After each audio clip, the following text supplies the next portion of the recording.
천지를 만드시고 주관해 가시는 거룩하시고 자비하신 하나님 아버지, 부족한 저희들을 사랑하사 구원해 주시고 천국의 소망 주신 것을 감사드립니다.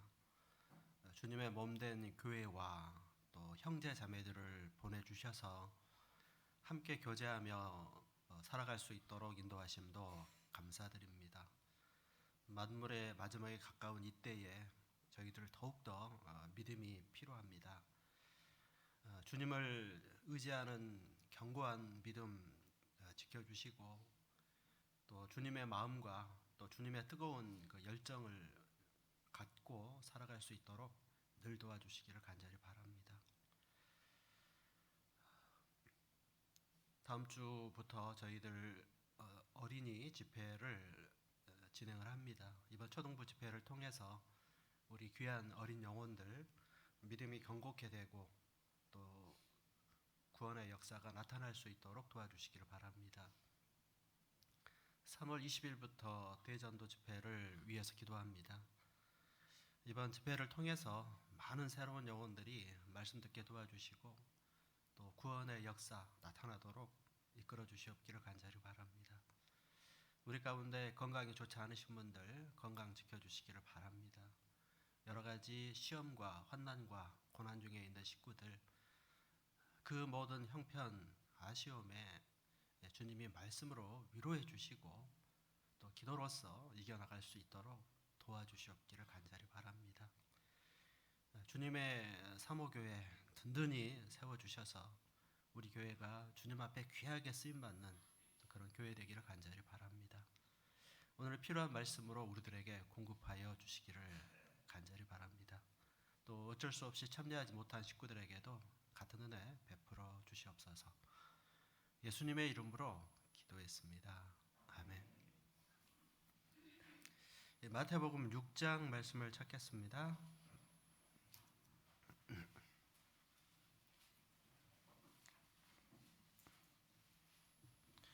마태복음 6장 9절입니다.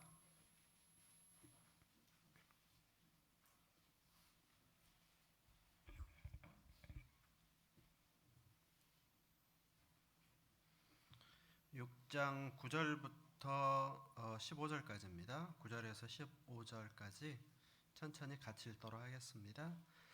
그러므로 너희는 이렇게 기도하라. 하늘에 계신 우리 아버지여, 이름이 거룩히 여김을 받으시오며 나라의 임하옵시며 뜻이 하늘에서 이룬 것 같이 땅에서도 이루어지이다. 오늘날 우리에게 일용할 양식을 주옵시고 우리가 우리에게 죄 지은 자를 사하여 준 것 같이 우리 죄를 사하여 주옵시고 우리를 시험에 들게 하지 마옵시고 다만 악에서 구하옵소서. 나라와 권세와 영광이 아버지께 영원히 있사옵나이다. 아멘. 너희가 사람의 과실을 용서하면 너희 천부께서도 너희 과실을 용서하시려니와 너희가 사람의 과실을 용서하지 아니하면 너희 아버지께서도 너희 과실을 용서하지 아니하시리라. 안녕하세요.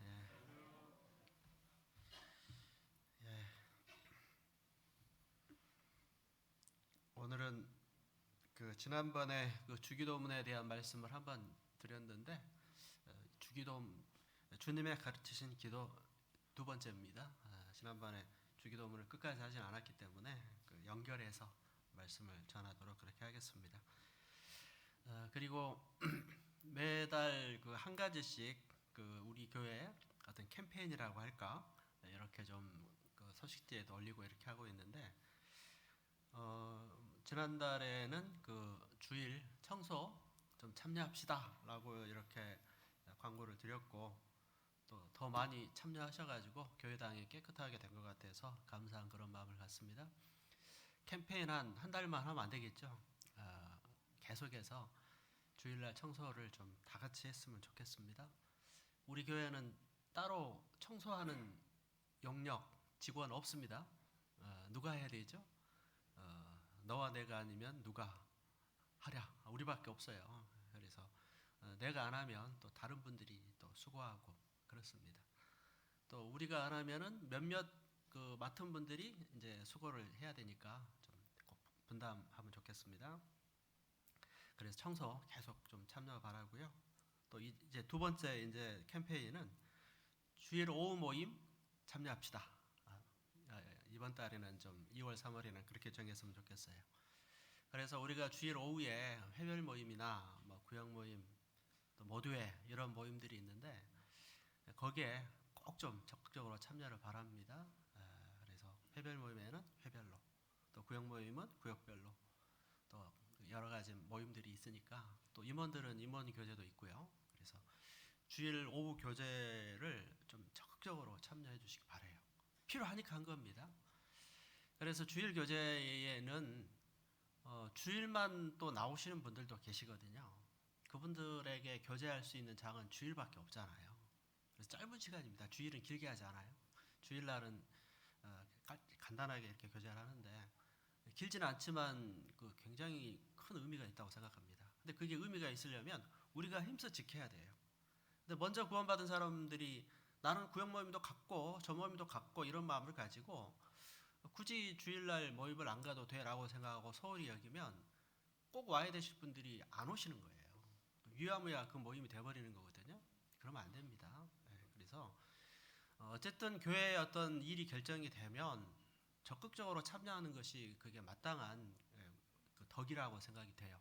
그래야지 자기 생각으로 너 꼭 뭐 해야 되나 이렇게 생각하고 그냥 자기 생각대로 해가는 것은 순종의 모습이 아니다라고 생각을 합니다.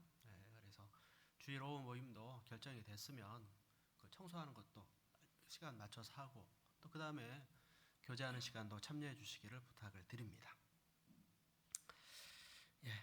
이어서 마태복음 6장 주님의 가르치신 기도인데 먼저 6장 9절 말씀을 보시면 6장 9절 그러므로 너희는 이렇게 기도하라. 하늘에 계신 우리 아버지여 이름이 거룩히 여김을 받으시오며. 자, 이렇게 기도하라. 자, 주기도문은 주님이 가르치신 이 기도는요. 외우라고 주신 게 아니라고 말씀드렸죠. 요즘 교회는 이 주기도문의 활용도가 그 끝날 때 예배 끝날 때 주기도문으로 마치겠습니다. 외우고 끝내는 이렇게 하는 경우가 많아요. 그런데 기도의 주의사항 중에 한 가지가 중언부언하지 말라 하셨습니다. 중언부언이 뭡니까? 의미 없이 주절되는 말이거든요. 그래서 주기도문을 외우긴 하는데 아무 생각 없이 그냥 외우는 것은 중언부언하는 기도가 되기가 쉬운 겁니다. 주기도문을 주신 목적은 그냥 끝날 때 암송하라고만 주신 게 아니고 이렇게 기도하라. 기도 생활이 신앙생활 가운데 필요하다라고 하는 것을 보여주신 겁니다. 그래서 주기도문을 암송, 외우는 게 중요한 게 아니라 기도 생활을 하는 것이 더 중요하다라고 하는 것을 명심하시기 바랍니다. 기도 생활을 해야 합니다. 기도에 대해서 말할 때 기도는 호흡이다 이렇게 얘기를 합니다. 또는 기도가 답이다 이렇게 얘기를 해요. 우리 문제 풀 때 답안지가 옆에 있으면 참 편하죠. 그런 것처럼 기도가 답, 또 기도는 호흡, 호흡이 끊어지면 죽는 겁니다. 이처럼 신앙생활에 있어서 기도는 중요하다라고 하는 것을 말씀한 거예요. 그리고 은혜 찬송에도 앞이 캄캄할 때 기도 잊지 마시오. 인생을 살다 보면은 앞이 캄캄한 일이 많이 있습니다. 그때 어떻게 해야 되겠습니까? 기도 잊지 마시오. 아무것도 염려하지 말고 모든 일에 기도와 간구로 너희 구할 것을 감사함으로 아뢰라. 우리는 인생을 살아갈 때 염려할 일이 많습니다. 그때 염려만 하지 말고 그 다음에 기도하고 맡기라고 하는 게 하나님의 뜻이고 그러면 모든 지각에 뛰어난 하나님의 평강이 그리스도 예수 안에서 너희 마음과 생각을 지키시리라. 그래서 우리의 모든 형편을 아시는 전능하신 하나님께서 도와주신다고 하는 것을 말하는 거예요. 그래서 신앙생활에서 구원받은 이후에 이 기도 생활이라고 하는 것이 아주 중요하다라고 하는 거고 예수님이 가르치신 겁니다. 예수님이 많은 것을 가르쳤지만 그 중에도 기도만큼 구체적으로 가르친 것은 없습니다. 아주 가장 구체적으로 가르쳐 주신 것이 기도라고 할 수가 있겠습니다. 그래서 우리는 기도를 해야 한다. 그러므로 너희는 이렇게 기도하라. 하늘에 계신 우리 아버지여, 이름이 거룩히 여김을 받으시오며.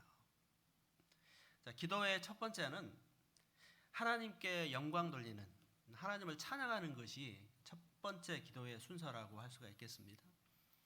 무조건 내 구할 것 이것도 주시고 저것도 주시고 그것이 아니고, 먼저 주님이 주신 그 은혜에 대해서 감사하고 하나님의 이름을 높이는, 이 찬양하는 것이 우선이다라고 하는 것을 말씀하는 겁니다.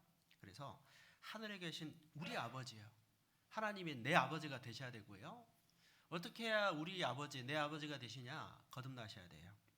그리고 이름이 거룩히 여김을 받으시오며, 우리는 주님의 이름을 거룩히 여기는, 거룩하게 하는 찬양을 해야 되고, 또한 우리의 삶의 모습도 주님을 찬양하는 그런 삶이 되어야 합니다. 입술로는 찬양을 하는데 우리의 삶을 통해서는 전혀 하나님께 영광 돌리지 않는, 주님의 이름을 모독하는 일이 있어서는 안 될 겁니다. 로마서 2장에 보면은 유대인들이 겉으로는 하나님을 섬기는데 그들의 외식적인 가식적인 삶으로 인해서 이방인 중에서 유대인 너희들로 인해서 하나님의 이름이 모독을 받는도다. 신앙생활을 자칫 잘못하면 먼저 구원받은 하나님을 믿는 사람 때문에 하나님의 영광이 가려지는 일이 있을 수도 있는 거예요. 그러면 안 되죠. 지금 우리가 살아가는 세상에 그런 일이 얼마나 많아요. 거듭나지 못한 세상 사람 가운데는 그런 일이 있을 수 있다고 해도 거듭난 우리는 그러면 안 되는 거예요. 그래서 결코 우리의 삶이 하나님의 영광을 드러내고 하나님을 높이는 삶이 돼야지, 오히려 하나님의 이름을 모독하고 하나님의 이름을 깎아내리는 그런 일이 되어서는 안 됩니다. 그래서 이름이 거룩히 여김을 받으시오며, 거룩히 여김을 받기에 합당하신 분이 하나님이시기 때문에 우리는 입술로도 하나님을 거룩하게 하고 찬양하고, 우리의 삶 가운데서도 우리의 행동을 통해서도 주님의 이름을 높이는 그런 삶을 살아야 합니다. 그 다음에 10절 보시면, 지난번에 공부했지만 간략하게 복습합니다. 10절, 나라의 임하옵시며 뜻이 하늘에서 이룬 것 같이 땅에서도 이루어지이다.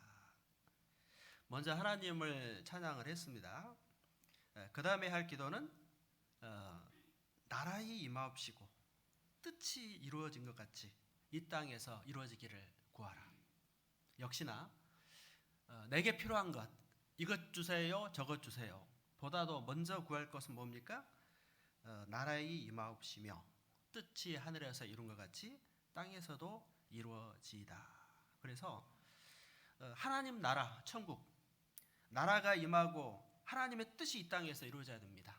하나님의 뜻, 하나님의 뜻이 뭡니까? 천국을 완성하는 것이 하나님의 뜻입니다. 이 땅에 좋은 세상을 만드는 게 창조의 목적이 아니에요.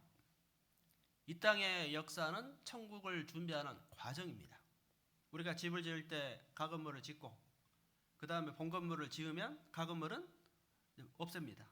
예를 들면 그런 것처럼 하나님께서 완성하고자 하는 나라, 하나님 나라, 그것은 천국이고, 하나님의 뜻은 그 천국이 빨리 완성이 돼가지고 그 천국에서 영원히 사는 것이 하나님의 계획인 겁니다. 그 하나님의 사랑의 짝, 천국에서 영원히 살 하나님의 사랑의 짝을 만드시는 것이 인간 창조의 목적이에요. 그리고 그 뜻이 이 땅에서 이루어져야 돼요. 그래서 이 땅 역사는 천국에 들어갈 백성이 준비되는 과정이에요. 그래서 이 땅에서 복음이 전해져서 한 사람 한 사람 구원을 받을 때 하나님 나라가 빨리 이루어집니다. 그런데 우리 구원받은 사람이 복음을 전하지 않고 말씀 앞에 순종하지 않고 이기적인 삶을 살아가게 되면 주님의 복음이 전해지질 않잖아요. 하나님 나라가 빨리 안 이루어지는 거예요. 그래서 우리는 기도할 때 주님을 찬양하고 주님의 영광을 높이는 입술로 삶으로, 그 다음에 기도할 것은 내 육신에 필요한 것보다도 하나님의 나라, 하나님의 뜻 이것을 먼저 구하라는 겁니다. 그래서 마태복음 6장 33절 말씀에도 너희는 먼저 그 나라와 의를 구하라. 먼저 뭘 구해야 됩니까? 그의 나라, 그의 의, 그의 나라, 천국, 또 그의 의. 하나님의 뜻이 그 의가 이루어진다라고 하는 것은 하나님의 사랑이 이루어지는 거예요. 천국이 이루어지고 하나님의 사랑이 이루어지는 우리는 먼저 하나님 나라와 그 의를 구해야 됩니다. 그렇게 하면요 육신에 필요한 것은 하나님이 더 채워주셔요. 그런데 그런 믿음이 없이 하나님의 의를 먼저 구하는 것보다 자기 영광, 자기 의, 자기 이익을 먼저 구하고 말씀보다는 자기 생각을 앞세우게 되면 하나님이 안 도와주시는 겁니다. 자기가 할 수밖에 없어요. 그러니 그 사람의 삶에는 하나님의 능력이 나타날 수가 없기 때문에 그 능력이 없는 거예요. 그래서 우리는 기도할 때 어떻게 해야 되느냐? 하나님 나라가 임하고 뜻이 하늘에서 이룬 것 같이 이 땅에서도 이루어지기를 우리는 먼저 간절하게 구해야 됩니다. 이 기도를 먼저 하셔야 됩니다. 그래서 지금 하나님이 하시는 일이 하나님의 뜻을 이루고 있어요. 하나님이 에덴 동산을 다 창조하시고 천지를 창조하시고 안식하셨습니다. 7일째. 근데 안식이 깨졌습니다. 왜? 아담이 범죄했어요. 자, 범죄하니까 하나님의 일이 이제 안식이 끝난 거예요. 다시 일을 하십니다. 그래서 요한복음 5장에 보면은 아버지께서 일하시니 나도 일한다. 하나님이 일하고 계신다. 그러니까 예수님도 일한다. 자, 천지를 창조하고 안식하셨는데 왜 지금은 일하시냐 그 말이에요. 안식이 깨졌어요. 왜? 인간이 범죄했기 때문에 내비두면 다 지옥 가는 거예요. 그 지옥 갈 수밖에 없는 사람을 천국 가게 하는 일, 그것이 하나님의 일이에요. 하나님은요, 하나님 나라를 이루시는 게 먼저 구원받은 사람이 주님의 은혜에 감동되어서 한 사람 한 사람 복음을 전하는 이런 방식으로 하나님 나라를 이루는 것이 하나님의 뜻입니다. 우리 생각에는 이해가 잘 안 갈 수도 있어요. 왜 꼭 그렇게 하셔야 되지? 우리 생각에는 인류의 모든 사람 불러다가 한 번에 전해가지고 믿을 사람 안 믿을 사람 딱 정하면 간단하잖아요. 그건 내 생각이고 내가 하나님이 아니잖아요. 하나님은 먼저 구원받은 사람이 구원의 은혜에 감동되어서 정말 감사한 마음으로 주를 위해 사는 모습을 보기를 원하시는 거예요. 그리고 그런 걸 통해서 한 사람 한 사람 전해지는 그게 하나님의 계획이에요. 그래서 예수님께서 이 땅에 오셔서 십자가의 구원을 이루시고 그 다음에 12제자를 세우셨어요. 그 12제자들이 이제 순교하면서 복음을 전했어요. 그 다음에 이방인의 사도로서 사도 바울을 택했고 이런 주님의 일꾼들이 목숨을 바쳐 복음을 전하는 이런 과정들을 통해서 복음이 전해지는 게 하나님의 뜻이에요. 이렇게 복음을 위해 희생한 사람들의 모습은 인간적으로 보면은 예수 믿고 고생만 하고 예수 믿고 막 죽고 왜 좀 영광받지 않은 것 같잖아요. 만약에 천국이 없다면 가장 바보 같은 인생이겠죠? 그러나 하나님이 계시고 천국이 있다면 그 사람의 삶은 가장 영광스러운 삶이 되는 거예요. 사도 바울의 삶을 생각해 보면 천국이 없다면 가장 멍청하고 가장 바보 같은 인생이 사도 바울이겠죠. 천국이 없다면 정말 그 요즘 말로 하면은 명문대 출신이거든요. 사도 바울은 그렇게 공부도 많이 했고 가문도 좋고 그런데 모든 영광 다 버리고 평생 죽을 때까지 생 고생을 그렇게 하고 나중에는 그 참수형을 당해서 죽잖아요. 천국이 없다면 그 사람의 인생은 너무 불쌍하죠. 그런데 천국이 있기 때문에 하나님이 계시기 때문에 그의 일생은 가장 영광스럽고 우리에게도 귀감이 되고 있는 그런 모습이 되는 겁니다.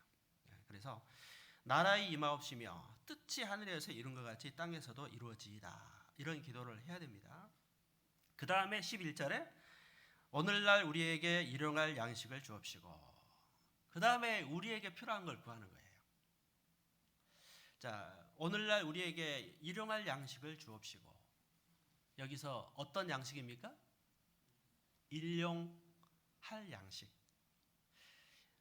죽을 때까지 양식이 아니고 일용할 양식이에요. 이게 무슨 말이에요? 이 말이 우리 그리스도인의 삶이 내일 일을 염려하지 말라고 했으니까 내일 일 준비하지 말고 오늘만 준비하며 살라, 그 말은 아니에요. 무슨 말이냐? 우리는 이 땅을 살아갈 때 정말 삶을 하나님께 맡겨라, 그 말이에요. 계획성 없이 살라는 얘기가 아닙니다. 염려하지 말란 말이고, 우리는 기도할 때 항상 일용할 양식을 구하라는 그 말입니다. 광야에서 하나님께서 양식을 주셨습니다. 만나는 아침 일찍 나가야만 얻을 수 있어요. 게으르면 얻지를 못합니다. 그리고 만나는 하루 양식만 주셔요. 욕심이 있어가지고 이틀껏 거두어 놓으면 어떻게 됩니까? 썩어버려요. 냄새가 나요. 아무 필요가 없어요. 안식일만 이틀가 양식을 거두어도 변하지 않았습니다. 안식일에는 거둘 수가 없으니까요. 그 외에는 하루 먹을 것만 거두면 돼요. 아무리 만나가 널려 있어도 많이 거둘 필요 없어요. 오늘 것만 거두면 되는 거예요. 왜? 내일 아침에 또 만나가 주어지니까. 그렇죠? 내일 아침에 또 양식이 주어진다면 오늘 욕심 부릴 필요가 없는 거잖아요. 이런 만나를 매일 아침 공급하시는 그런 모습은 우리 신앙생활의 교훈인 겁니다. 그래서 우리의 신앙생활 가운데서도 주님의 일용할 양식이 있는 겁니다. 우리는 영육간에 필요한 모든 것들을 구해야 됩니다. 하루 양식을 구해야 됩니다. 그 말은 내일 일을 염려하지 말라. 그 은혜 찬송에 보면은 내일 일은 난 몰라요. 하루하루 살아요. 불행이나 간구함도 내 뜻대로 못해요. 그런 그 은혜로운 찬송가가 있는데, 이처럼 우리는 내일 일에 대해서 과도히 염려할 필요가 없다는 거예요. 그날 최선을 다해서 살면 되는 겁니다. 미래에 대한 대비도 오늘 할 수 있는 것만 하면 돼요. 자, 이렇게 일용할 양식을 구하라고 해서 미래의 일은 전혀 준비하지 말라, 그 뜻은 아닙니다. 이런 말씀을 잘못 인용해가지고 저축할 필요 없다. 오늘 번 거 다 쓰고 보험도 안 들고 미래에도 준비하지 말고 그렇게 살라는 얘기는 아닙니다. 당연히 오늘 내일을 위해서 준비할 일이 있는 거예요. 내일 일 염려하지 말라니까 학생이 공부는 10년 후의 일이니까 뭐 오늘만 신앙생활만 잘하면 된다, 그건 아니잖아요. 오늘 최선이 뭐예요? 오늘 내가 할 일, 오늘 학교를 가서 해야 될 일들, 공부를 열심히 하고 내가 할 수 있는 최선을 다하는, 그게 오늘 할 일이에요. 염려할 필요는 없어요. 요즘 사람들은 너무 염려가 많아요. 요즘에 우리나라의 가장 큰 문제가 출산율 세계 최하 0.7인가 이대로 가면 우리나라 망한다 이렇게 얘기를 하는데, 왜 이렇게 출산을 많이 안 하는가, 그 마음속에는요 과도한 염려도 있다고 생각을 해요. 너무 그렇게 염려할 필요가 없는데 미리 염려하다 보니까 이제 아예 그렇게 하지 않는 이런 모습들이 있는 거예요. 그래서 우리는 그날 할 일, 그때 준비할 것들 이렇게 하면 되는 것이지, 너무 앞으로 있을 일에 대해서 아직 발생하지도 않은 것을 미리 염려하고 할 필요가 없는 거예요. 염려하지 말고 어떻게 하라고요? 모든 일에 기도와 간구로. 염려하지 말고 기도하는 것이 우리 그리스도인의 삶이라고 하는 것을 이렇게 말씀을 한 거예요. 그래서 항상 우리가 명심할 것은 일용할 양식을 주옵시고. 그 말 무슨 말입니까? 일용할 양식을 주신다는 얘기예요, 안 주신다는 얘기예요? 줄 거니까 일용할 양식만 구하면 된다. 그러니까 내일 일은 너무 염려하지 마라, 그런 얘기예요. 자, 이렇게 살아야 아무것도 염려하지 않는 삶이 되는 거예요. 항상 기뻐하라, 쉬지 말고 기도하라, 범사에 감사하라. 어떻게 그렇게 살 수가 있죠? 우리 인생에 염려할 일이 없습니까? 염려할 일이 너무 많아요. 내 뜻대로 안 되는 일이 너무 많아요. 그래서 평강이 깨지는 일이 너무 많아요. 그런데 말씀에는 항상 기뻐하라, 쉬지 말고 기도하라. 어떻게 그게 가능해요? 안 될 일을 주님이 하라고 하신 겁니까? 그건 아니거든요. 그래서 주님이 일용할 양식을 주신다. 만나를 주신 것처럼 만나는 변함없이 아침에 주어졌거든요. 그러니 내일 뭘 먹을까 염려할 필요가 전혀 없는 거예요. 광야 생활 가운데 이스라엘 백성들은 옷이 해지지 않았어요. 아니 옷을 오래 입으면 떨어지고 해져야 되는데 해지지 않게 하나님 하셨거든요. 그래서 먹는 문제, 입는 문제, 주거 문제를 주님이 해결해 주셨던 것이거든요. 그래서 광야 생활의 이스라엘 백성들은 주거 문제를 염려할 필요가 없어요. 그냥 구름 뜨면 움직이고 주님이 낮에는 구름, 밤에는 불기둥으로 보호하시면 그냥 거기 살면 되는 거예요. 그게 무슨 교훈을 주고 있는 거냐 그 말이에요. 지금 우리가 광야 생활처럼 똑같이 그렇게 하신 건 아니지만 그 원리는 똑같습니다. 그래서 우리의 삶 가운데 주님의 보호하심과 인도하심이 있고 그것을 믿고 의지하는 그런 삶을 살아가야 할 것을 말씀을 한 겁니다. 그 다음에 마태복음 6장 12절에 보시면은요. 12절입니다. 우리가 우리에게 죄 지은 자를 사하여 준 것 같이 우리 죄를 사하여 주옵시고. 자, 이어지는 기도에 보면은 우리에게 죄 지은 자를 사하여 주어야 된다 이런 기도의 내용이 있어요. 용서에 대한 그런 말씀이죠. 그래서 여기에서 우리가 우리에게 죄 지은 자를 사하여 준 것 같이 우리 죄를 사하여 주옵시고. 우리 죄를 사하여 주옵시고. 자, 구원받은 사람도 우리 죄가 있다는 얘기죠. 우리가 거듭난 것은 영혼이 구원받은 거지 육이 구원받은 것은 아닙니다. 그래서 우리는 실수할 수가 있는 거예요. 거듭나면 다시는 죄를 안 짓는 사람이 되는 그게 아닙니다. 우리가 거듭났다고 하는 것은 내 모든 죄에 대해서 죄 사함, 용서를 받은 거예요. 영혼 구원을 받은 거예요. 육이 구원받은 게 아닙니다. 영혼은 구원받았지만 육은 아직 구원받지 않았어요. 그래서 영혼은 구원받았지만 불완전한 육체를 가지고 이 땅에 살아야 돼요. 그러니까 고난이 있겠어요, 없겠어요? 있는 거예요. 쉽지 않은 거예요. 내 마음속에 욕심도 그대로 있고 죄성도 그대로 있어요. 그래서 깨딱 잘못하면 넘어져요. 그래서 성경에 선줄로 생각하는 자는 넘어질까 조심하라 말씀을 한 거예요.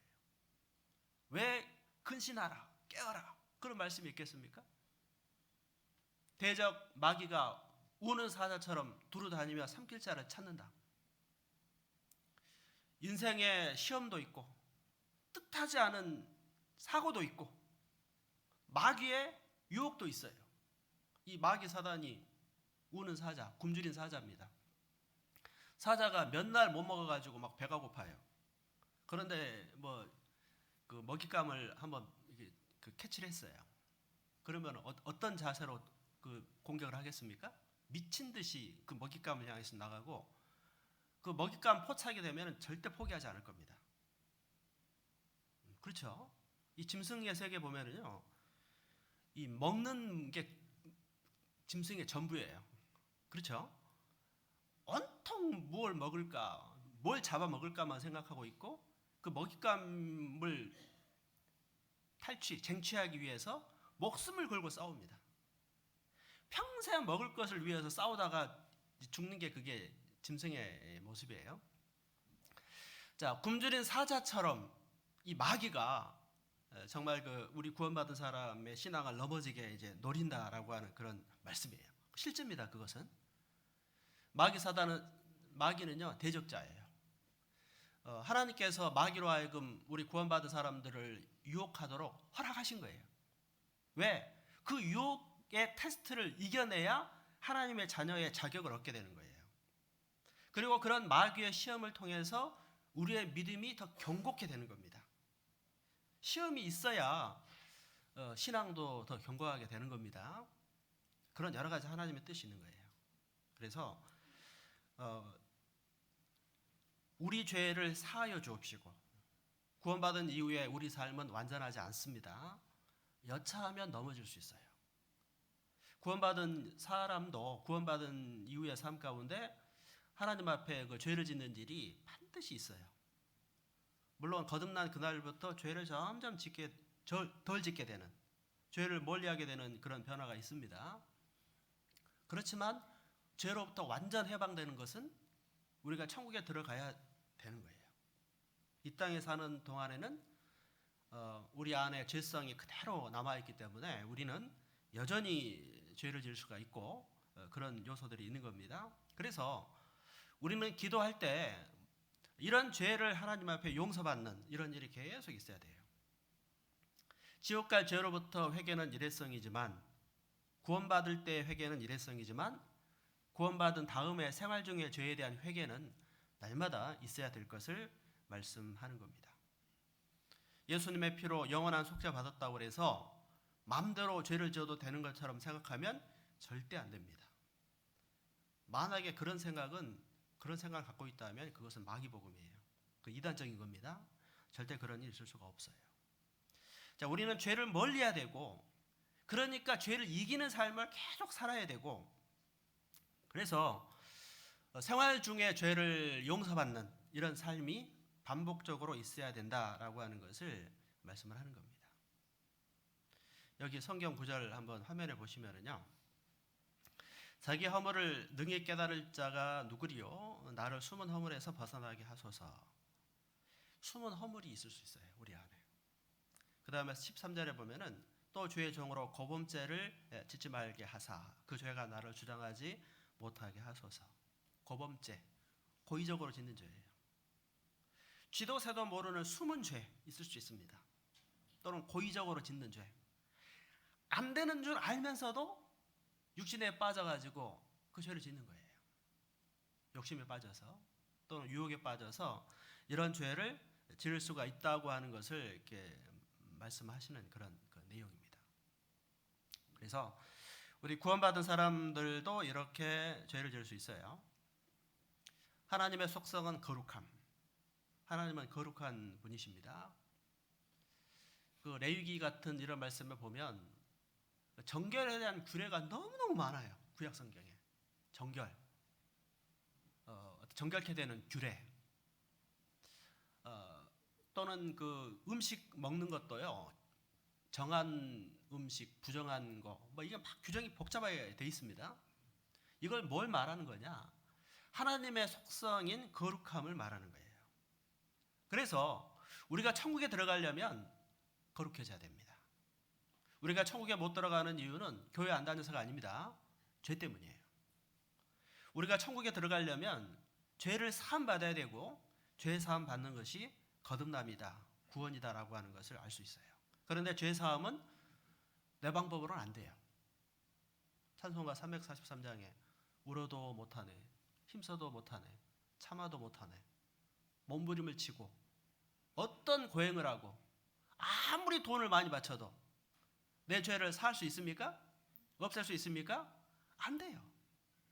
이거를 먼저 알아야 되는 거예요. 근데 많은 사람들은 막연하게 내가 착하게 살고 봉사 많이 하고 인간의 노력으로 천국에 갈 것처럼 생각해요. 그건 착각이에요. 하나님은 거룩한 분입니다. 그래서 하나님과 교통하려면 우리는 거룩하지 않으면 안 됩니다. 자, 천국에 가려면 죄 사함을 받아서 거룩하게 돼야 돼요. 그래야 천국에 갑니다. 구원받습니다. 구원을 받았단 말은 예수님의 피로 거룩함을 받았다, 죄 사함을 받았다는 거예요. 자, 이제 구원을 받았어요. 그러면 구원받은 이후의 삶은 주님과 동행하는 삶을 살아야 됩니다. 주님과 동행하는 삶. 결혼식을 했습니다. 그러면 그 다음에 어떻게 살아야 되죠? 동거해야 돼, 동거. 결혼식을 했는데 동거를 안 해. 그것은 정상적인 가정이 아니죠. 결혼했으면은 동거하는 것, 함께 서로 사랑하며 사는 것이 정상적인 그런 목적입니다. 삶의 모습이에요. 예를 들면 그렇게 말씀을 드릴 수 있는 것처럼 예수님이 우리를 십자가의 피로 구원하셨습니다. 하나님의 신부 삼았습니다. 하늘의 혼인잔치가 이루어졌습니다. 이제 우리에게 원하시는 것은 주님과 동행하는 삶, 주님과 교통하는 삶이 이루어져야 되는데 하나님의 속성이 거룩한 분이기 때문에 우리가 거룩하지 않으면 주님과의 교통이 이루어질 수 없습니다. 그런데 우리는 불완전합니다. 완전하지 않습니다. 그래서 생활 중에 죄를 날마다 지을 수 있어요. 나도 모르게 미워하고 나도 모르게 악한 마음을 품을 수도 있고 순간적으로 거짓말할 수도 있고 또는 상당히 큰 죄를 유혹에 빠져가지고 지을 수도 있는 거예요. 특히 그 돈 욕심, 물질 욕에 빠져가지고 그 양심을 속이는 그런 죄에 빠질 수도 있는 겁니다. 그래서는 안 되겠죠. 그런데 그런 죄를 지었어요. 그때 어떻게 해야 되느냐? 주님 앞에 회개하는 이 자백하는 삶이 반드시 이루어져야 합니다. 물론 그 죄마저도 예수님은 용서하셨어요. 십자가의 피로. 그러나 생활 중의 죄에 대해서는 징계를 받을 수 있습니다. 구원받은 사람은 지옥 갈 죄로부터의 심판은 피했지만 거듭났음에도 불구하고 계속 죄를 지으면 그 사람은 주님과의 교통이 안 되잖아요. 그러면 안 되죠. 그래서 돌이키게 하기 위해서 주님은 징계를 때릴 수도 있는 겁니다. 생활 중에 그런 죄에 대해서 우리는 회개해야 되고 또 때에 따라서는 징계를 받을 수도 있습니다. 죄로 인해서 멀어진 마음은 계속해서 우리는 회복해야 됩니다. 회복. 신앙은 회복이 있어야 됩니다. 예수님의 피로 구원은 한 번이에요. 그런데 구원받은 이후의 삶 가운데는 우리 육신이 아직 있기 때문에 자꾸 넘어질 수 있어요. 넘어질 때마다 어떻게 해야 됩니까? 회복해야 됩니다. 회복. 예수님의 십자가의 사랑을 의지하여 다시 회복하고 용기를 내야 돼요. 우리는 구원받았지만 육신은 아직 연약하고 그래서 때론 넘어져요. 그때마다 우리는 자백하고 회개하고 그리고 다시 용기를 내어서 다시 시작하는 그런 삶을 반드시 살아야 됩니다. 여기 말씀 구절 보십시오. 주의 구원의 즐거움을 내게 회복시키시고 회복. 우리의 신앙은 계속 회복되지 않으면 안 됩니다. 하나님이여 내 속에 정한 마음을 창조하시고 내 안에 정직한 영을 새롭게 하소서. 내 정한 마음, 정직한 영이 어두워질 수 있어요. 주님 앞에 그 밝은 마음이 어두워질 수 있는 거예요. 죄를 지었다거나 신앙생활을 게을리하거나 이런 게 있으면 막 어두워져요. 또는 죄를 지으면 교통이 안 돼요. 하나님과. 부부간에도 한쪽이 죄를 지었어요. 그러면 부부 관계가 어떻게 됩니까? 문제가 생겨요. 소원해져요. 그럼 부부 관계 깨진 관계는 어떻게 해야 돼요? 내비둬야 됩니까? 빨리 회복을 해야 될 거 아니에요. 대화를 하고 이렇게 회복을 빨리 하는 거죠. 그런 것처럼 하나님과의 관계에도 이런 회복이 있어야 할 것을 말씀을 한 겁니다. 요한일서 1장 9절인데요. 같이 읽어보겠습니다. 만일 우리가 우리 죄를 자백하면 저는 미쁘시고 의로우사 우리 죄를 사하시며 모든 불의에서 우리를 깨끗게 하실 것이요. 자, 자백해야 됩니다. 자백이 뭐냐? 인정하는 거예요. 주님은 이미 내 죄를 사했지만 그러나 구원받은 하나님의 자녀가 용서받은 죄를 또 짓는 거죠. 그것은 잘못된 것이잖아요. 잘못된 내 삶에 대해서 주님 앞에 인정하는 거예요. 우리가 부모와 자식 간의 관계에 있어서도 자식이 잘못된 행동을 하면 어떻게 해야 됩니까? 부모님에게 다가와서 잘못을 인정하고 용서를 구하면 관계가 회복이 되잖아요. 사랑하니까. 그런데 끝까지 고집을 부리고 내가 뭘 잘못했느냐 오히려 큰 소리 치면 관계 회복이 안 되겠죠. 옳지 않죠. 이런 자백하는 삶, 돌이키는 삶, 회개가 계속 이루어져야 돼요. 그런 과정을 통해서 우리는 죄와 점점 멀어지고 예수님을 닮아갑니다. 신앙생활은 예수님을 닮아가는 겁니다. 거듭난 것은 탄생입니다. 구원받았으면 자라야 됩니다. 성장하는 것은 예수님을 닮아가는 거예요. 우리 육신은 아직 연약합니다. 그래서 계속 실수를 하지 않을 수 없어요. 그런 것에 대해서 날마다 자백하는 그런 삶을 통해서 우리는 깨끗함을 받는 돌이키는 이런 회복의 삶이 있어야 할 것을 말씀을 하는 겁니다. 자백해야 됩니다. 또 회개, 돌이켜야 됩니다. 때로는 주님은 우리를 징계하기도 하십니다. 이런 자백하고 회개하고 돌이키고 또는 징계하고 이런 과정을 통해서 우리 신앙은 자라가게 되는 거예요. 자, 우리는 이렇게 죄를 이제 이겨나가는 이런 삶을 살아가야 되는데 12절 앞부분에 보면은 이렇게 우리가 주님 앞에 용서를 받기 위해서는 조건이 있는데 우리가 우리에게 죄 지은 자를 사하여 준 것 같이 우리는 먼저 주님 앞에 용서받기 위해서는 어떻게 하라고요? 너도 다른 사람을 용서해야 된다 그 말이에요. 주님께 용서를 늘 받으면서도 내게 혐의가 있는 사람을 전혀 용서하지 않아요. 그것은 옳지 않다는 그런 말씀이에요. 마태복음 18장에 보면은 그런 말씀이 있잖아요. 마태복음 18장을 한번 찾아보겠습니다. 지금 좀 뒤에 있으니까요.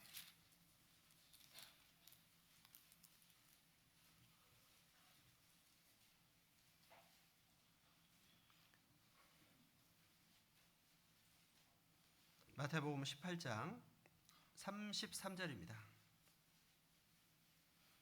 18장 33절부터 35절까지 같이 읽어보겠습니다. 내가 너를 불쌍히 여김같이 너도 내 동간을 불쌍히 여김이 마땅치 아니하냐 하고 주인이 노하여 그 빚을 다 갚도록 저를 옥졸들에게 붙이니라. 너희가 각각 중심으로 형제를 용서하지 아니하면 내 천부께서도 너희에게 이와 같이 하시리라. 아주 많이 잘 아는 그런 비유 말씀이에요. 1만 달란트 탕감받은 자, 그 사람이 100데나리온 빚진 동간을 용서하지 않은 모습이에요. 1만 달란트를 빚진 사람이 용서를 받습니다. 1만 달란트는요, 갚을 수 없는 엄청난 돈이에요. 대략 우리 돈으로 환산하면 6조에서 12조 정도 될 거예요. 억이 아니고 뭐라고요? 조 단위. 억 단위만 빚만 있어도 우리는 멘붕이죠. 그런데 이 조 단위의 빚이 있다고 하면 어떻게 갚겠어요, 이제. 그런데 이 빚을 불쌍히 여겨서 주인이 탕감을 해준 거예요. 이렇게 탕감받은 사람이 자기에게 100데나리온 빚진 사람을 용서하지 않는 거예요. 100데나리온 한 1, 2천만 원. 그것도 작은 돈은 아니지만 1만 달란트에 비하면 비교가 안 되는 거잖아요.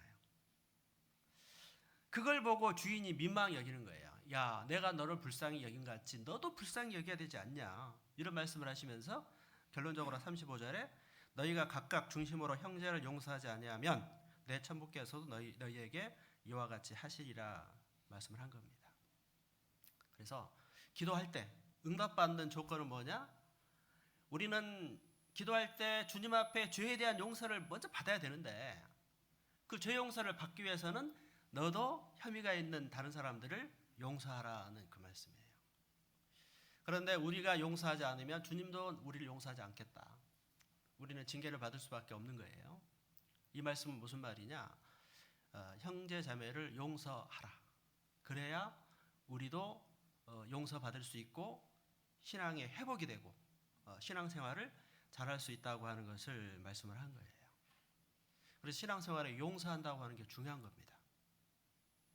절대 용서하지 못하고 다른 사람의 잘못을 끝까지 막 지적하고 이렇게 하는 태도는 그리스도인다운 태도가 결코 아닌 겁니다. 여기 마태복음 5장 23절로 4절인데요. 그러므로 예물을 제단에 드리다가 거기서 내 형제에게 원망 들을 만한 일이 있는 줄 생각나거든. 24절은 같이 읽겠습니다. 예물을 제단 앞에 두고 먼저 가서 형제와 화목하고 그 후에 와서 예물을 드리라. 먼저 화목하고 예물을 드리라. 이렇게 말씀을 한 겁니다. 또 마가복음 11장 25절에 보면은 서서 기도할 때에 아무에게나 혐의가 있거든 용서하라. 같이 읽겠습니다. 그리하여야 하늘에 계신 너희 아버지도 너희 허물을 사하여 주시리라 하였더라. 기도할 때 앞에 24절에는 기도하고 구한 것은 받은 줄로 믿으라. 기도에 대한 확증을 하시면서 그러나 기도할 때 혐의가 있으면 어떻게 하라고요? 용서하라. 혐의가 있어요, 없어요? 혐의가 있거든 없거든? 있거든. 다른 사람이 나를 서운하게 한 일이 있잖아요. 없는 게 아니죠? 그러나 용서하라. 그리하여야 하늘에 계신 너희 아버지도 너희 허물을 사하여 주시리라. 이 말씀 보니까 나도 허물이 있어요, 없어요? 나도 허물이 있잖아요. 어찌하여 형제의 눈 속에 티는 보고 내 눈 속에 들보는 깨닫지 못하느냐. 우리 사람은 그런 나쁜 속성이 있죠. 다른 사람의 티는 잘 보여요. 근데 자기 눈에 들보는 보이지 않아요. 이게 좀 모순이죠. 사람은 다 그렇거든요. 우리 그리스도인은 여기서 벗어나야 되겠죠. 그래서 다른 사람에 대해서 비난할 때 손가락질을 하잖아요. 이렇게 나머지 손가락은 누구를 가리키고 있어요? 자기를 가리키고 있다. 그런 비유 말씀도 있는 것처럼 어찌하여 형제의 눈 속에 티만 보고 내 눈 속에 들보는 깨닫지 못하느냐. 신앙생활은 자기 눈 속에 있는 들보를 빼는 이런 삶을 살아야 되는데 자꾸 자기 들보는 안 보고 다른 사람의 허물만 보는 이런 모습이 되어서는 안 될 것을 이렇게 말씀을 한 거예요. 그래서 기도의 응답을 받기 위해서 기도할 때 먼저 기도할 일이 뭐냐? 용서하는 기도를 해야 돼요. 나도 용서를 받아야 되잖아요. 먼저 내가 하나님 앞에 잘못한 것이 있잖아요. 이거 회개를 먼저 해야 됩니다. 기도할 때. 그리고 그 용서를 받기 위해서는 내게 혐의가 있는 사람을 나도 용서해야 돼요. 그래야지 마음속에 이 어떤 형제나 자매에 대해서 또는 세상 사람에 대해서 미움, 분노를 갖고 있어요. 막 미운 마음을 갖고 회개하지 않아요. 그 죄를. 미워하는 죄를 회개하지 않는 게 죄잖아요. 그런 상태로 기도가 되겠냐 그 말이에요. 그런 상태로는 기도 응답이 되지 않습니다. 그래서 미워하는 죄, 이 죄를 먼저 하나님 앞에 솔직하게 자백하고 그리고 나도 용서받아야 되니까 먼저 내가 용서받아야 되니까 나도 내게 혐의가 있는 사람을 먼저 용서를 해야 될 것을 말씀을 한 겁니다. 요한일서 2장 11절인데요. 같이 읽어보겠습니다. 그의 형제를 미워하는 자는 어두운 가운데 있고 또 어두운 가운데 행하며 갈 곳을 알지 못하나니 이는 어두움이 그의 눈을 멀게 하였습니다. 형제를 미워하는 사람, 형제를 미워하는 자는 어두운 가운데 있습니다. 그리고 어두운 가운데 행하여 갈 곳을 알지 못합니다. 어두움이 그 눈을 멀게 하였다. 그래서 이건 무슨 말이에요? 마음속에 미워하는 마음이 있으면 신앙생활이 정상적으로 안 된다 그 말이잖아요. 눈이 멀어버렸어요. 눈이 멀면 안 보이잖아요. 영적인 눈이 가려졌다 그 말이잖아요. 말씀이 안 깨달아지고 하나님의 뜻이 보이지 않아요. 주님과의 교통이 끊어진다. 죄가 있으면. 그 중에도 용서하지 않는, 특히 미워하는 이 죄는 치명적인 죄라고 하는 것을 말씀을 한 겁니다. 그래서 우리는 기도할 때 먼저 용서해야 돼요. 기도할 때. 왜? 나도 기도 응답을 받아야 되고 나도 용서를 받아야 돼요. 그렇게 하려면 먼저 용서하지 않으면 안 됩니다. 용서하는 게 참 중요한 신앙의 덕목입니다. 용서하지 못하면 우리의 심령은 자유롭지 못합니다. 용서하지 못하면 누가 제일 손해죠? 자기가 제일 손해예요. 우리 무협지 같은 거 옛날에 그런 거 있잖아요. 원수를 이제 갚으리라. 그래 평생 칼을 가는 거예요. 평생 비가 오나 눈이 오나 날씨가 막 추워도 막 무술을 연마하고 그러면서 무슨 마음을 가져요? 원수를 갚으리라. 얼마나 힘들어요. 막 날씨는 추운데 막 생고생하면서 마음속에 그 분노심을 계속 키우고 그 행복이에요? 왜 인생 그렇게 살아? 누가 제일 불행하죠? 그러면 자기가 제일 불행한 거예요. 인생 허비하는 거죠. 그렇게 해서 원수 갚았어요. 원수 갚은 사람도 가만히 있나요? 그 사람도 이제 평생 또 칼을 갈아. 그리고 또 원수를 갚아. 그게 무협지죠. 인생 그렇게 살 필요가 없잖아요. 자, 용서하지 못하고 분노를 하고 정말 그런 것은요, 누구에게 가장 손해냐? 자기 자신에게 가장 손해입니다. 그리고 그런 미운 마음을 가지면 우리 신앙의 마음이 어두워져요. 하나님과 교통이 안 돼요. 말씀이 안 깨달아져요. 기도 응답이 안 돼요. 신앙생활을 정상적으로 할 수 없습니다. 그래서 말씀을 따라 우리는 심판을 하나님께 맡겨야 됩니다. 원수 갚는 것이 내게 있으니 내가 갚으리라고 주께서 말씀하시니라. 원수를 누가 갚으셔요? 주님이. 하나님을 안 믿는 사람은 갚아줄 사람이 없으니까 자기가 갚아야 되니까 얼마나 힘들어요. 근데 우리는요, 주님이 다 갚아주시잖아요. 주께서 신원하여 주심이라. 그래서 하나님께 맡기고 우리는 용서하고 마음의 평강을 갖는 겁니다. 예수님의 온유를 배워야 됩니다. 예수님은 욕을 받으시되 대신 욕하지 아니하시고, 유대 종교가들이 예수님을 욕했지만 대신 욕하지 않았어요. 공의로 심판하신 이에게 부탁하며, 그런 것처럼 이렇게 용서하는 것이 필요합니다. 그리고 용서하는 것은 사랑이에요. 하나님을 사랑하는 사람은 형제자매를 사랑하고 용서하는 그런 마음을 갖게 돼 있는 겁니다. 여기 요한일서 5장 1절 말씀을 보십시오. 같이 읽어보겠습니다. 예수께서 그리스도이심을 믿는 자마다 하나님께로서 난 자니 또한 내 신지를 사랑하는 자마다 그에게서 난 자를 사랑하느니라. 예수께서 그리스도이심을 진심으로 믿는 자, 그 사람이 하나님께로서 난 자, 하나님께로서 났다는 것은 거듭난 사람, 구원받은 사람, 하나님의 자녀입니다. 하나님께로서 났다, 태어났다, born again, 거듭난 사람이에요. 자, 그 거듭난 사람은 하나님께로서 난 자는 내 신이를 사랑하는 자마다 그에게서 난 자를 사랑한다. 내 신이는 하나님이셔요. 우리를 구원하신 내 신이를 사랑하는 자는 그에게서 난 자, 예수님을 통해서 구원받은 사람, 그에게서 난 자는 형제자매예요. 그래서 하나님을 사랑하는 사람은 하나님을 통해서 예수님의 피로 구원받은 난 자, 그 거듭난 그리스도인 형제자매를 사랑하게 된다라고 하는 그런 말씀입니다. 그래서 우리 신앙생활 가운데서 이 형제자매를 사랑하라라고 하는 것은 아주 중요한 그런 명령입니다. 그래서 용서하라. 기도할 때 용서하라. 용서는 사랑입니다. 고린도전서 13장 7절에 사랑은 모든 것을 참으며 모든 것을 믿으며 모든 것을 바라며 모든 것을 견디느니라. 사랑은 믿어주는 겁니다. 잘 되기를 끝까지 바라는 거예요. 사랑은 포기하지 않습니다. 믿음과 기대를 포기하지 않습니다. 자기 자녀에 대해서 남들은 그렇게 말할 수 있죠. 저 아이는 안 됩니다. 그런데 부모는 어때요? 저 아이는, 우리 애는 안 됩니다라고 말해요? 그렇게 말할 수 없죠. 무슨 말씀입니까? 우리 아이가 지금은 그래도요, 원래 머리는 좋은 애입니다.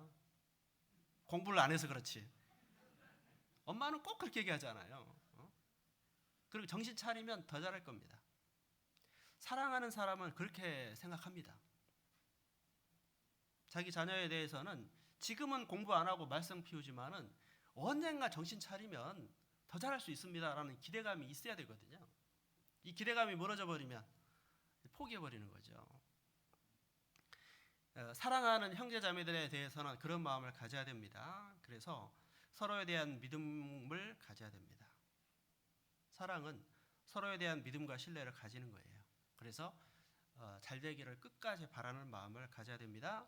믿음과 기대를 포기하면 안 됩니다. 무시하는 마음은 사랑이 아니에요. 무시하는 마음을 갖고 상대방을 업신여기는 그런 마음을 가질 수도 있죠. 미워하는 마음을 가지면 업신여기는 거예요. 사랑하지 않으니까, 미워하니까 무시하고 그 사람을 이제 업신여기는 그런 마음이 있어요. 신앙을 무시합니다. 저 사람 신앙 형편없어라고 이제 자기가 단정을 짓는 거예요. 그게 얼마나 무서운 거예요? 형제를 미워하는 자마다 살인하는 자라고 했는데 다른 형제자매들의 신앙에 대해서는 내 스스로 판단해가지고 저 사람은 믿음이 형편없어, 저 사람의 신앙은 나보다 못해, 이렇게 판단하게 되면요, 그게 큰 무서운 죄입니다. 그리고 그렇게 생각하면은 그 사람에 대해서 함부로 말하게 되고 함부로 정죄하게 되고 판단하게 되는 겁니다. 그러면 안 됩니다. 우리는 사람이기 때문에 서운한 마음, 또 판단하는 마음이 있을 수 있습니다. 또는 상처받는 마음이 있고 상처받고 치유되지 못한 마음들도 있을 수 있습니다. 그런 게 있을 수 있어요. 자, 그런 것이 있다고 해서, 혐의가 있다고 해서 용서할 수 없고 그게 정당화될 수는 없는 겁니다. 불편한 마음들이 있더라도 다 잊어버려야 돼요. 사랑은 기억해요, 잊어버려요? 잊어버려야 돼요. 그런데 절대 잊질 않아. 그렇죠? 잊어버려요, 좀. 나 임신했을 때 뭣도 안 해줬어. 제발 좀 잊어버려요. 저희 자매도 맨날 그 얘기하는데, 이제 좀 잊어버리면 좋겠는데, 진짜 용서하면은 어떻습니까? 잊어버리는 거예요. 그래서 불편한 마음들도 잊어버려야 됩니다. 옛날 일이에요. 우리 형제자매들 간에도 복잡한 일이 있을 수 있잖아요. 무슨 얽힌 일이 있을 수 있어요. 왜?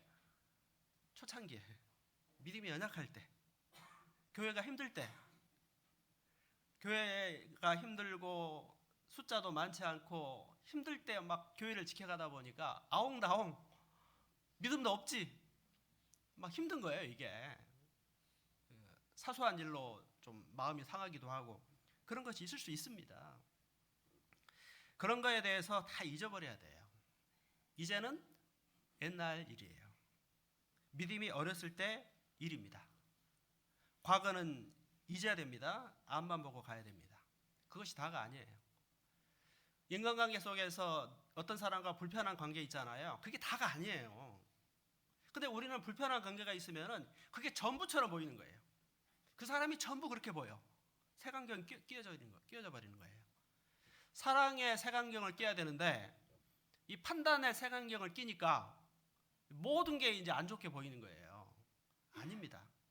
마음을 열고 그 사람을 다시 보면 그 사람 속에 나보다 더 좋은 점, 배울 만한 점, 이런 점들이 너무나 많습니다. 특히 구원받은 형제자매들은 그런 것들이 반드시 있어요. 그런 좋은 점들을 잘 찾아내는 사람이 사랑하는 사람이에요. 그런데 좋은 점은 찾아내지 못하고 별로 안 좋은 점만 자꾸 찾아내고 눈에 보이는 사람은 그 신앙이 제대로 성장한 사람이 아닌 겁니다. 지난 일은 다 잊어버려야 돼요. 또한 교회에 대한 믿음과 신뢰도 지켜야 됩니다. 이 제일 무서운 게 신앙생활에서 믿음과 신뢰가 무너져 버리는 것. 형제 자매에 대한 믿음과 신뢰가 무너져 버려요. 큰일이죠. 부부간의 믿음과 신뢰가 무너져 버려요. 큰일입니다. 더 큰일은요, 교회에 대한 믿음과 신뢰가 무너지면 더 큰일입니다. 그러면 교회에 대한 믿음과 신뢰가 무너지게 하는 것이 누가 하는 일이겠어요? 하나님이 하는 일이 아니고 마귀가 하는 일입니다. 마귀의 시험에 빠져가지고 그런 어떤 죄를 범하게 되는 겁니다. 교회에 대한 믿음과 신뢰가 무너져 버리면 말씀이 안 들어와요. 그리고 앞에서 일하는 교회 임원들에 대해서 함부로 판단해요. 그리고 어떤 얘기를 해도 인간적으로 받아들여요. 그러면 안 되죠. 예를 들어서 교회에서 목사님이 무슨 얘기를 해도 목사님이 좋아서 하는 거야, 이렇게 생각하는 거예요. 이 믿음이 무너지면 그렇게 돼버립니다. 그러니 순종이 되겠습니까? 말씀에 대한 순종이 안 이루어지게 되고, 그러니 교회가 하나가 됩니까? 안 되고, 그러니 복음이 잘 전해지겠습니까? 안 되는 거예요. 그리고 그 속에서 가장 손해보는 건 자신이에요. 그래서 성령의 하나 되게 하신 것을 힘써 지키라. 그래서 교회와 연합하고 하나 되고 순종하고 그 가운데서 믿음을 지켜가야 하는 겁니다. 자, 주기도문의 내용 가운데 12절에 우리가 우리에게 죄 지은 자를 사하여 준 것 같이 우리 죄를 사하여 주옵시고. 우리는 죄를 지을 수 있습니다. 그래서 날마다 죄 사함을 받아야 돼요. 자백을 해야 됩니다. 용서받아야 됩니다. 그래야 징계를 안 받죠. 용서 안 해주시면 우리는 이제 얻어맞는 거예요. 징계받는 거예요. 지옥 갈 심판은 예수님의 피로 용서받았지만 계속해서 죄를 짓고 돌이키지 않으면 징계받을 수 있어요. 자, 우리는 자백하고 돌이키면 그런 징계를 피할 수 있습니다. 그리고 용서받기 위해서는 먼저 할 일은 뭐라고요? 우리가 우리에게 죄 지은 자를 사하여 줘라, 그 말이에요. 나는 내게 혐의가 있는 사람을 절대 용서하지 않으면서 주님 제 잘못 용서해 주세요. 그럴 수는 없다는 거예요. 용서받기를 원한다면, 내 신앙이 회복되기를 바란다면, 기도응답 받기를 원한다면 먼저 형제자매를 용서하라. 마음의 벽을 허물하라는 거예요. 마음속에 미움이 있으면 그 사람 마음은 어둡다.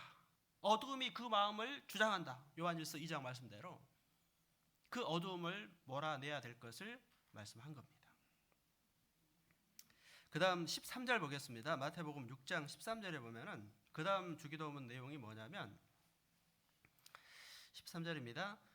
우리를 시험에 들게 하지 마옵시고 다만 악에서 구하옵소서.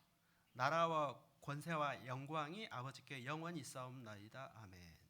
그 다음 기도가 우리를 시험에 들게 하지 마옵소서. 다만 악에서 구하옵소서.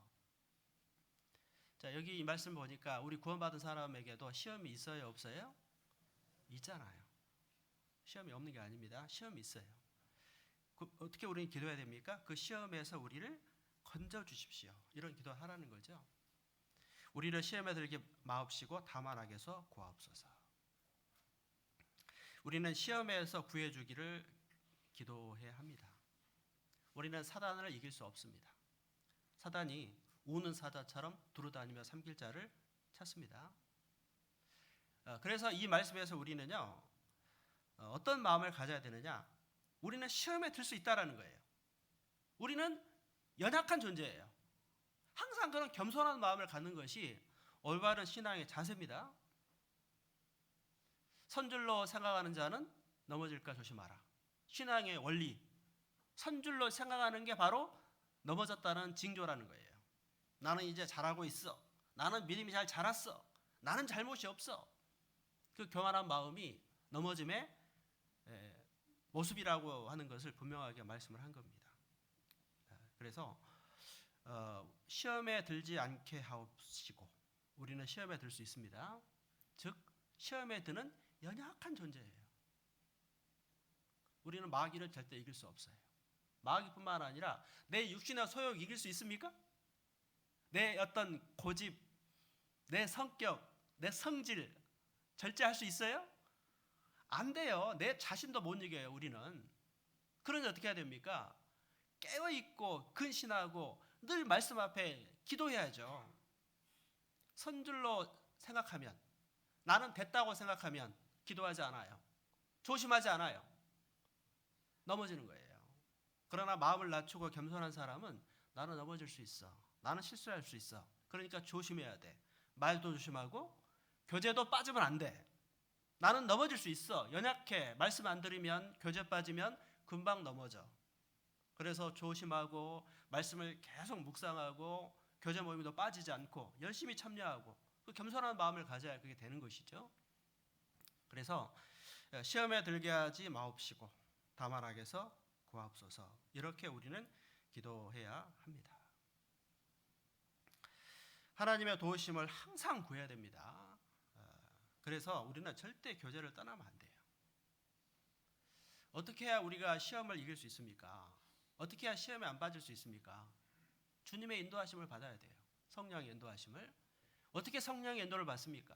몸된 교회 안에서예요. 이 교회 안에 하나 되는 것이 중요한 거예요. 이 교회가 정말 중요한 겁니다. 신앙생활에서. 제가 어제도 어떤 분하고 상담을 우연하게 한 그런 기회가 있었어요. 우리 자매님이 친구를 모시고 와가지고 그분이 그러시더라고요. 나는 하나님과의 관계가 참 중요하다. 맞죠? 하나님과의 관계가 중요하죠. 교회보다 하나님이 중요하죠. 그런데 하나님과의 관계를 위해서는 뭐가 중요해요? 교회가 중요한 거예요. 난 학교가 중요하지 않아. 공부를 잘하는 게 중요하지. 근데 어떤 학교를 가느냐는 공부하는 데 중요해요, 안 중요해요? 중요한 겁니다. 맨날 노는 학교 가면은 공부 잘할 수 있어요? 내가 열심히 공부하는 게 중요하지만 그걸 위해서는 온전하게 공부를 잘 시키는 좋은 학교를 거기를 선택을 해야 되는 거예요. 맨날 노는 학교 가가지고 공부 잘하려고 하면 되겠냐 그 말이에요. 그건 안 되겠죠. 예를 들면 그런 것처럼 말씀이 온전하게 전해지는 교회 가운데 나를 맡겼을 때 주님 인도를 받는 삶이 되는 것이지, 교회 가운데 인도받는 것은 하지 않으면서 자기 혼자 뭐 성경 독파해가지고 믿음을 지킬 수 있는 것처럼 생각하는 것은 진짜 위험한 거예요. 그게 교만이거든요. 절대 그렇게 교만한 신앙생활 하면 안 되는 겁니다. 신앙의 성장은 주님이 해주시는 거예요. 내가 하는 게 아니에요. 그리고 신앙의 성장은 단숨에 되는 게 아니에요. 꾸준히 하면서 되는 거예요. 우리는 절대 교제를 떠나서는 안 되고, 그리고 교제 안에서도 항상 묻고 구하고 교제하고 상담하고 이렇게 신앙생활 해야 돼요. 어려운 일을 당할 때 혼자 결정하는 것이 아니라 묻고 교제하고 상담하고, 그것이 안전한 그런 신앙생활의 방법이 되는 것입니다. 자, 13절에 우리를 시험에 들게 하지 마옵시고 다만 악에서 구하옵소서. 그 다음 말씀에 나라와 권세와 영광이 아버지께 영원히 싸움나이다. 아멘. 이 괄호가 쳐져 있는 것은 어떤 사본에는 있기도 하고 어떤 사본에는 없다, 아마 그런 뜻입니다. 자, 그 다음 기도의 제목에 나라와 권세와 영광이 아버지께 영원히 싸움나이다, 이 말씀. 자, 나라와 권세와 영광, 모든 권력, 모든 영광이 아버지께 있사옵나이다. 이 말은 세상 권력의 주관자가 바로 하나님이시라고 하는 것을 말하는 거예요. 우리는 이것을 인정하는 그런 삶을 살아야 됩니다. 이런 기도를 해야 되고요. 그래서 모든 삶의 주관자는 바로 하나님이신 것을 인정하는 이런 삶의 태도가 필요합니다.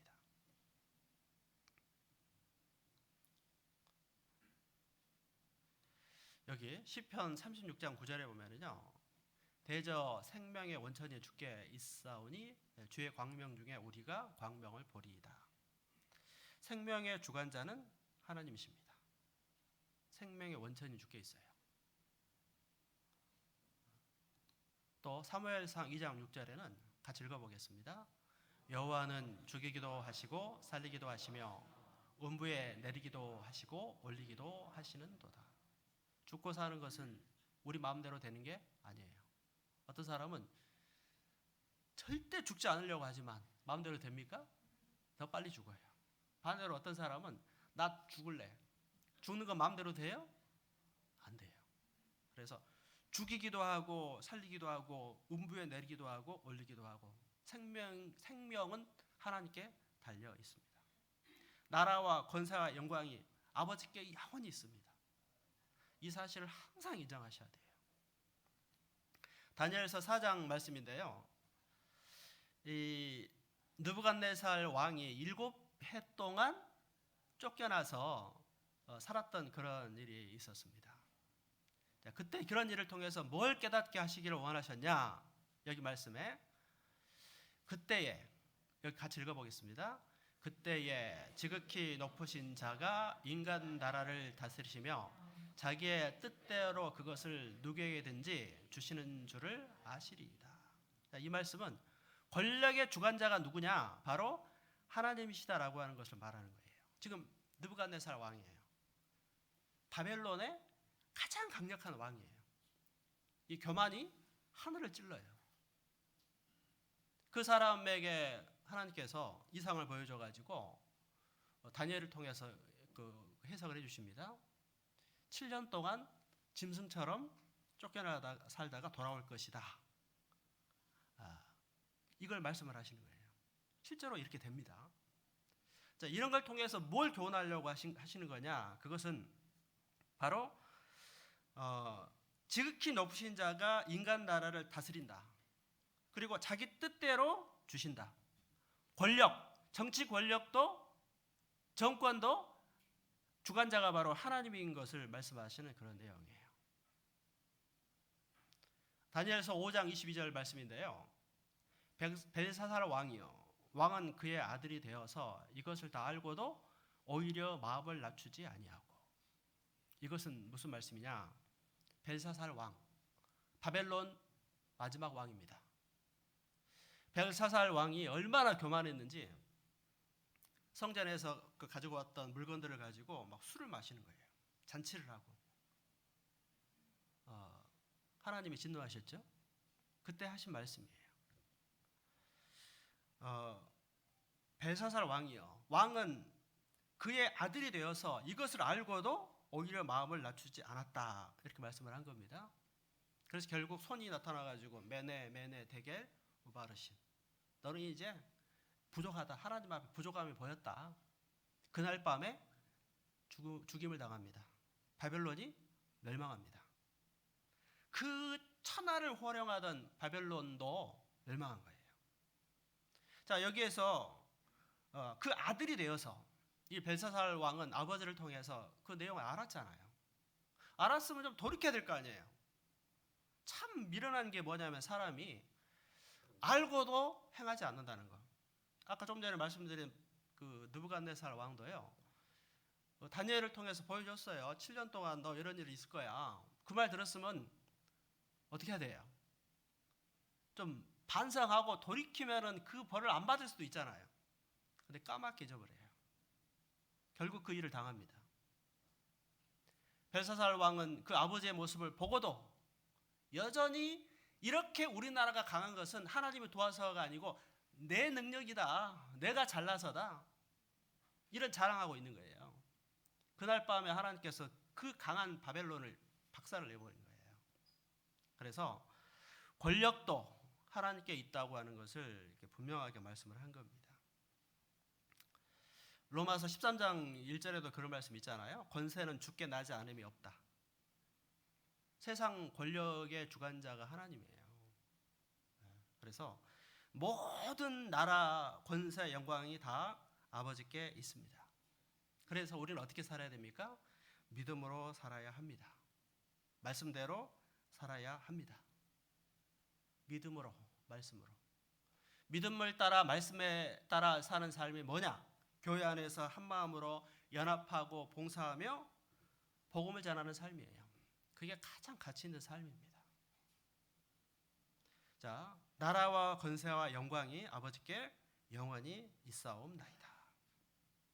모든 권력, 모든 것이 다 하나님께 소속돼 있고 주님께 달려 있습니다.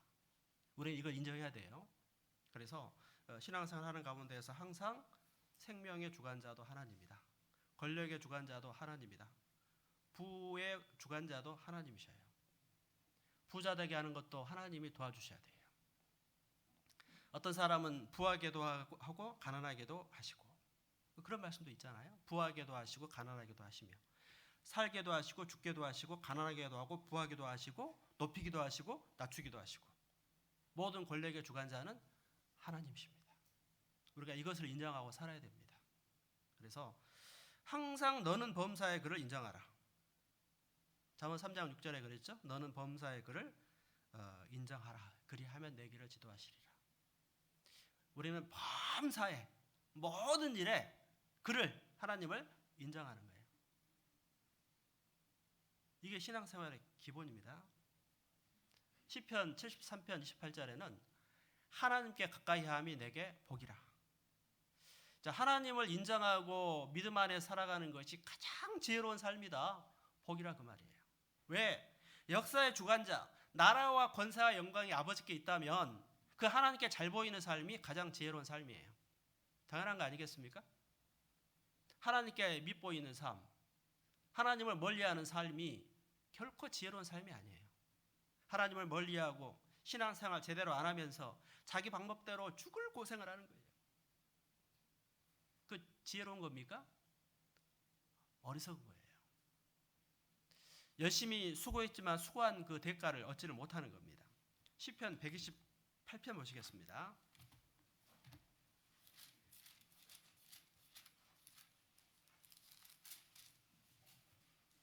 시편 128편 1절에 보겠습니다.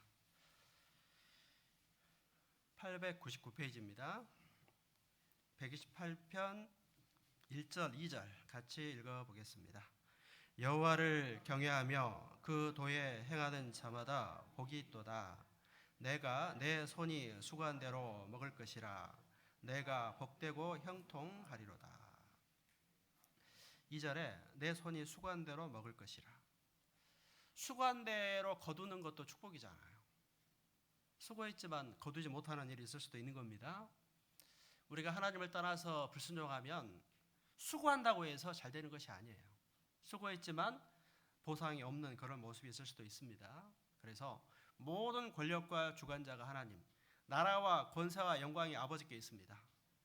자, 부하게 되는 것도 가난하게 되는 것도, 권력도, 사는 것도 죽는 것도, 모든 생명의 원천도 주께 있다면 우리는 믿음을 따라 살고, 그리고 말씀을 따라 살고, 또 교회와 연합하여 주님과 동행하는 삶을 사는 것, 범사의 그를 인정하는 삶이 가장 지혜로운 삶의 모습인 것을 인정하는 거예요. 우리는 기도할 때 이런 기도를 해야 됩니다. 그래서 나라와 권세와 영광이 아버지께 영원히 싸움나이다. 모든 생사 화복의 주관자는 하나님이십니다라는 것을 말하고 인정하고 실제로 그런 삶을 살아가야 합니다. 그것이 하나님의 축복받는 길이라고 하는 것을 말씀을 하는 겁니다. 자, 이처럼 주기도문은요, 외우라고 주신 게 아니고 이렇게 기도하라. 기도 생활을 합시다. 그래서 아침에도 기도하시고 저녁에도 기도하시고 나름대로 기도 시간을 정해서 기도하시고 또 짬짬이 시간 날 때마다 기도하시고 어려운 일을 당할 때마다 하나님 앞에 기도하고 기도할 때는 기본 틀이 주기도문이에요. 이런 형식에 따라서 먼저 하나님께 영광을 돌리고 내가 하나님 앞에 잘못한 것이 있으면 돌이키고 그 다음에 내 구할 것을 구하고 구할 때는 내 영광보다는 주님의 영광을 위해서 구하고 그 다음에 일용할 양식을 구하고 어떤 그런 형식에 의해서 주의 뜻대로 기도 생활을 하시기를 바랍니다. 기도하겠습니다. 천지를 만드신 하나님, 저희를 구원해 주셔서 감사하고 하나님의 뜻대로 살 수 있는 말씀 주셔서 감사합니다. 이 말씀을 마음에 새겨서 행하는 우리 삶이 되기를 바랍니다. 무엇보다 기도에 대한 믿음과 확신을 주셔서 기도하는 우리의 삶이 되고 또 기도에 응답받는 우리의 삶이 되기를 간절히 바라고 원합니다. 오늘 말씀 우리 삶의 표대가 되기를 간절히 바라며 예수님의 이름으로 기도했습니다.